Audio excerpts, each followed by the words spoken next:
なんだとロードローラーだ。 Может быть, вы удивитесь, но несмотря на свою популярность и значимость, на просторах интернета видео с разбором личности Дио, а также его стенда на удивление мало. А я человек простой, вижу интересную тему, но не вижу контента по ней, делаю его самостоятельно. Ведь если хочешь сделать что-то хорошо, сделай это сам, а потом переделай. Но уже получше. А информации о Дио мы как раз имеем предостаточно. Как-никак, с его появления прошло уже почти 36 лет. Не, серьезно, вдумайтесь в эту цифру. Араки создал Дио еще когда нас даже в планах не было. Некоторых даже дважды. Так вот, к чему это я? Во-первых, за столько лет невозможно прописать идеального персонажа без сюжетных дыр, учитывая, сколько раз менялся стиль повествования, начиная от вампиров до каменных людей, от планов по порабощению человечества до достижения этим человечеством рая. А также от хамонов до автономных стендов, существующих без владельца. Рассказать в действительности есть о чем, так что давайте по порядку. И думаю, пора бы начинать вставлять в видео дисклеймер, что данная информация не претендует на звание истинной или каноничной, а является всего лишь плодом фантазии автора и развлекательно-информационным контентом. Заметили, что развлекательно стоит на первом месте? А вот и я заметил, сегодня утром под подушкой какую-то стрелу, и получил стенд «Заражение крови». Ладно уже, поехали. Скажу сразу, что данное видео оказалось для меня пока что самым сложным, это заметно и по времени его выхода, и объяснением работы стенда, опираясь на уроки физики. Надеюсь на ваше понимание. И нет, превьюшка не кликбейт, досмотрите видео до конца, и большинство вопросов отпадет само по себе. Для того, чтобы ролик вышел полноценным, а не обрывистым, одну часть посвятим непосредственно Дио, как и почему менялись его цели по мере повествования, и много ли появилось сюжетных дыр, связанных с этим. Ведь если кто не знает, изначально Араки планировал выпустить только 3 части и закончить приключения на крестоносцах, а финал истории выглядел вполне себе исчерпывающим и законченным. Но после выхода 5 и 6 частей нам поведали новые детали о жизненном пути Дио, а значит двигаться будем по хронологии событий, связанных с ним, кратко проходясь по сезонам. А хронология выглядит так. Первый сезон с его появлением, 5-й, где мы больше узнаем о его сыне и стреле, кстати, именно с помощью стрелы он и получил свой стенд, 6-й, где узнаем о, оказывается, обновленных планах Дио и его других сыновьях, и 3-й, в котором Дио погибает. Альтернативный Диего Брандо из 7-й части и вовсе заслуживает отдельного видео, так что к нему мы придем в следующий раз. Поэтому поставь лайк и подпишись на канал, чтобы не забыть в будущем.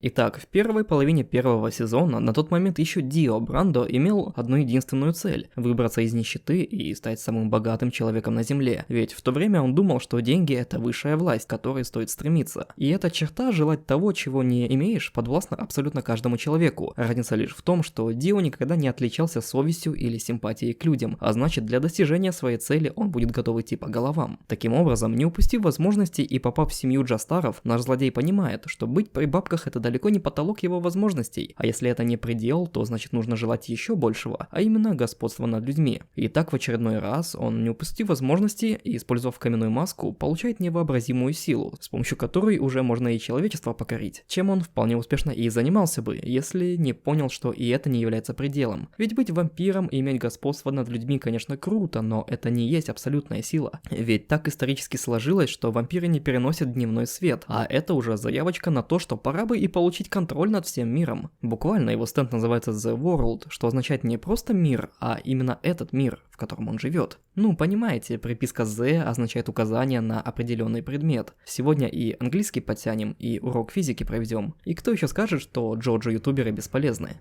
После получения своего стенда он решил отказаться от своей фамилии, буквально отбросив ее и оставив только Дио, что в очередной раз подчеркивает его намерение быть выше людей. Получив стенд, он начинал заниматься его улучшением, достигнув на момент своей гибели отметки в почти 10 секунд таймстопа. Однако это не являлось пределом его возможностей, и при должном количестве тренировок плюс бессмертия от вампиризма он смог бы развить длительные способности до почти бесконечной остановки времени, погрузив мир в вечную ночь, где солнечный свет уже был не страшен. Таким образом, он и получил бы абсолютное господство не только над людьми, а и над миром. Однако жить в бесконечно остановленном времени ему наверняка надоело бы, потому Дио придумывает план, в котором он буквально станет богом, получая власть над судьбой и даруя власть над своей судьбой каждому человеку в мире. Ведь на протяжении всей манги нам говорится, что нет большей силы, чем судьба. И даже когда судьба предсказала дьяволу, что ему предначертано победить Джорно, а Гер это предсказание откатил, это тоже было проявлением судьбы.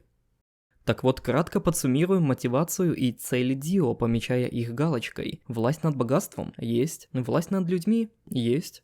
Власть над миром теоретически можно считать выполненным, а практически он сдох от удара в ногу. Власть над судьбой также было бы исполнено, если бы не ребенок с халявной хатой, управляющий погодой, победа которого и была предначертанной судьбой. Так что же такое это ваша судьба? В контексте данного тайтла это та сила, с которой команда помеченных звездой всегда будет одерживать верх над злодеями. Но за пределами тайтла это сила пера автора, которая способна изменять, казалось бы, уже давно законченный сценарий, хоть и не меняя концовку, но дополняя мотивы персонажей, тем самым очеловечивая их. Ведь если на момент третьей части Дио оказался нам полнейшим эгоистом, получившим по заслугам, то после прочтения Стоноушена эти однозначные устои пошатываются, как и мнение о том, что главный злодей был лишен чувств и плевал на людей. На самом же деле Дио является тем самым проявлением злодея, который не имеет конечной четкой цели. Именно поэтому мотивация его постоянно менялась, ведь в мире, где ты бессмертен, буквально нечем больше заняться, кроме как придумыванием все более безумных целей или изучением чего-то нового. Потому-то он и захотел проспойлерить будущее всем людям, чтобы в дальнейшем подобных умников не находилось, наверное. Даже Орочимару из Наруто желал стать бессмертным только лишь для того, чтобы изучить мир на полную, однако и его цели постоянно менялись, а в конечном итоге он и вовсе стал добряком. Возможно, подобная участь могла ожидать и Дио, если тот сумел дожить до исполнения своего плана. Ведь тогда ему этот мир, подобно идущему к реке, был бы абсолютно понятен, а значит поводов для господства более не имелось. А знаете, возможно, это даже к лучшему, что Дио не дожил до того момента, ведь тогда он буквально прошел бы жизнь и сдулся как персонаж. Именно поэтому для нас злодеи всегда будут ближе и интереснее, ведь у них никогда не бывает конечных целей, в отличие от протагонистов, цель которых всегда сводится к победе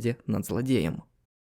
Вот и подошла очередь до разбора и принципа работы его стенда. Начнем с основ, так сказать, с базы, а именно с законов физики. Вы у меня, ребята, умные и, должно быть, знаете, что время не сталое значение и протекает по-разному. Например, при стойке в планке минута времени длится как час.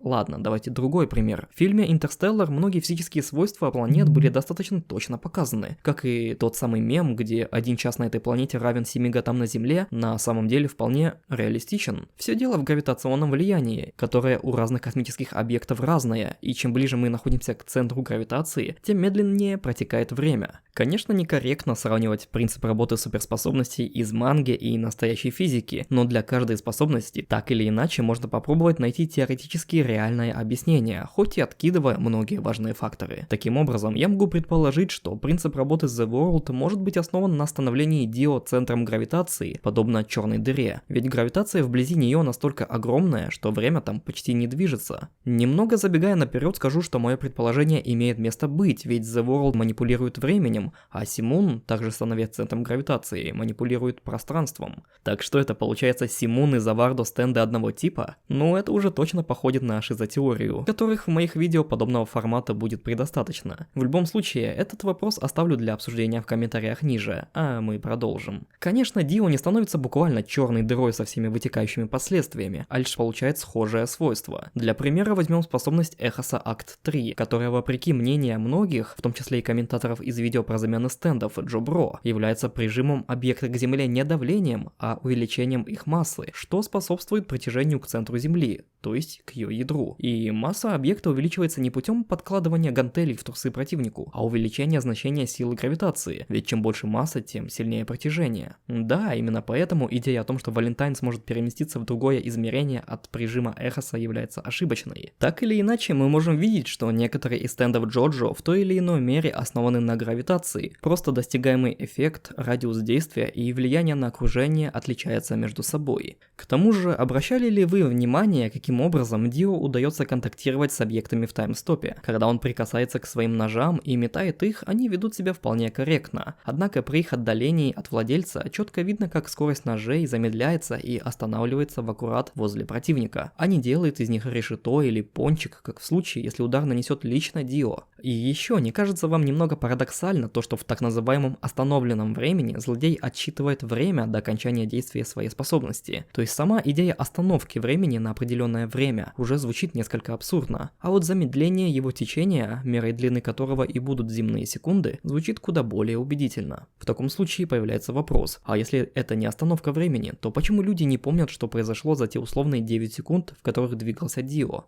Ответ простой. Из-за сильного замедления времени и затем возвращения к обычному течению, мало кто смог воспринять произошедшую информацию. Глаза и мозг фактически не способны уловить те моменты, что произошли за буквально доли, не то что мили, а наносекунд. Напомню, глаза обычного человека, за исключением, как мы знаем, стенд-юзеров того же типа и кого бы вы думали, Пучи с его Симун и Made in Heaven. Вспомните момент, когда Джоторо метнул копье во время таймстопа. Во-первых, как я говорил ранее, брошенный в таймстопе объект замедляется по мере отдаления от владельца. А во-вторых, Пучи на долю секунды смог уловить эту информацию, так как силы гравитации Симун было достаточно, чтобы вмешаться в течение времени. И более того, суметь воспринять информацию об надвигающейся угрозе. Чему, кстати, даже сам Джоторо удивился. А как мы знаем, владелец обладает восприятием информации, соответствующей восприятию информации стендом, и наоборот. Иначе тот же Пучи, разгоняясь на сверхсветовых скоростях, физически не смог бы увидеть своих противников. Затрагивая тему сверхсветовой скорости Made in Heaven, можно заметить прямое влияние способности ускорения течения времени на способность прямо противоположную. И если благодаря гравитации Симун можно было уловить информацию в таймстопе, то благодаря сверхскоростям Made in Heaven можно длительность таймстопа и сокращать, что было показано в манге, когда Пучи укоротил время действия Заварду Джоторо. Ведь эти три способности прямо связаны, точно так же, как и связаны гравитация, скорость и время. Тогда почему же сам Дио при использовании своей способности кричит фразу, что буквально означает «время остановись»? Ну, во-первых, он вроде не физик-теоретик, чтобы досконально знать, каким образом возникает манипуляция временем. Главное, что эффект, как говорится, налицо. А во-вторых, даже если он и понимает, что это не остановка, эффектнее и проще все-таки кричать «время остановись», чем что-то типа